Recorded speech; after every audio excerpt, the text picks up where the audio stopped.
আমার বয়ানের শেষ কথা যুবকদের জন্য তিনটা কথা, টোটাল ছাত্র ভাইদের জন্য তিনটা কথা। স্টাম্প দিয়ে কলম দিয়া দস্তখত দিয়া যায়, আমারে তিনটা কথা যদি মানতে পারো, ইঞ্জিনিয়ার হও, ডাক্তার হও, আর একজন সাংবাদিক হও না কেন, জমিনের মাটি মরিয়া গেলে তোর জন্য দোয়া করবে। তোর জীবনটা এত ফুলের হবে যা ভাষায় প্রকাশ করার মতো না। এক নাম্বার আমার অনুরোধ হলো, জীবনে মোবাইলের আপন বানাইবা না। দুই নম্বরে দুষ্ট বখাটে ছেলেদের বন্ধু বানাইবা না। তিন নাম্বার অনুরোধ হলো, কোন মুরব্বীদের সাথে বেয়াদবি করবা না।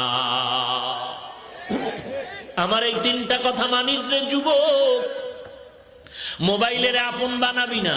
আমি তো বলি, মাদ্রাসায় বলি, এখানেও বলি, যেই সমস্ত ছাত্ররা মোবাইল চালায় ওরা তালিবুল ইলম না, ওরা তালিবুল ইলম না, ওরা তালিবে দুনিয়া, তালেবে দুনিয়া, তালেবে দুনিয়া।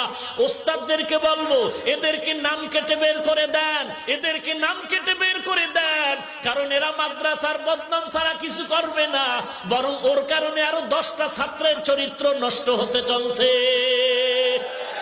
ওরা তালিবুল ইলম না, যারা মোবাইল চালায় ওরা তালিবুল ইলম না, ওদেরকে বের করে দেন। আর আল্লাহর কাছে বলেন, আল্লাহ আপনার পছন্দের তালেব